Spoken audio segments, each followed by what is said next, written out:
I just noticed that. I may have to split this into two because YouTube does not like long videos on my phone. But we're gonna go on to the people now. This is the second part.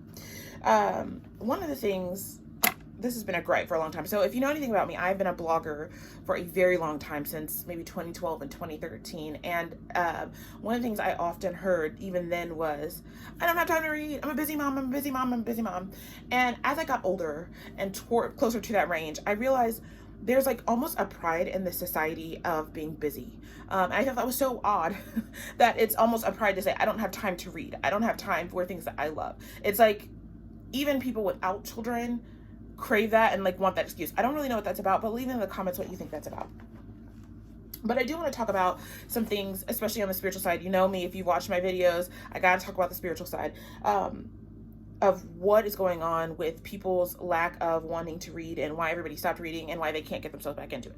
On my end, what I noticed is there's an inability to live for joy. What that means is it's not lacking responsibility.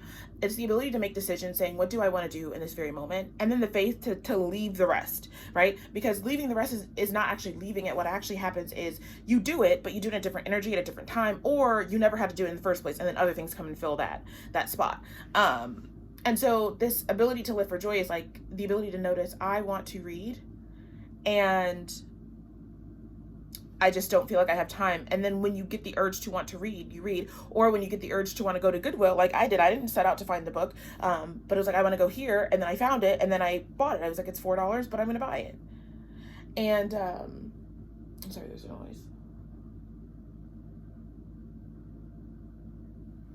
Anyways, so I think the inability to live for joy as a society, to say, you know, regardless of what other people say, regardless of what the media says, regardless of whatever is going on, like I'm going to live for joy. And if this is what I want to do, I'm going to make time or make room or allow myself the space for my desires to come up and then act on my desires. The other thing I've noticed is a low self-awareness skills. Basically the inability to identify all the little negative emotions that add up to the big one. And what that means is, whenever you say no to a thing or you go, I just can't, or I'm overwhelmed, you're missing all the little thoughts that make you add up to that. So it may be, it's too cold. It's, I don't have a book to read. I don't know what to do. That's overwhelming. And all these little things that you miss, you go, you know what? I don't have time to read.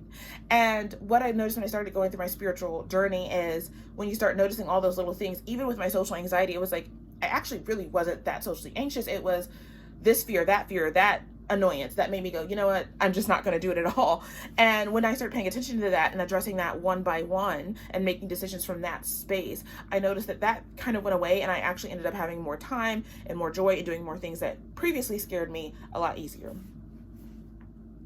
And the other thing that I want to mention is the lack of curiosity, just in general. And it's a very problem in relationships as a whole, because you'll say something to somebody and then they'll assume a lot and then end the conversation. And then you'll have points where there's rifts in general, and no one can understand why the rift is. And it's because you lack curiosity. When you are speaking to someone, asking them, what do you mean by that? What do you think about that? And relationships is a very important thing. But also when you talk about books and reading, you need the curiosity to allow yourself to go to the store. You need curiosity to allow yourself to venture outside of the genres that you've liked and allow yourself to let books call you. For me, sometimes I'll stumble upon something and it's not normally what I read, but I'll go, it calls me, so I'll be curious. And even if I decide against it, because that happens all the time, where I'm like, yeah, I'm not into it, I still allow myself to be drawn to what is outside of my genre, what's outside of my comfort zone, if it is something that makes me feel curious or that I want to do. So I'd love to hear your thoughts below. Thank you for watching this video. See you next time.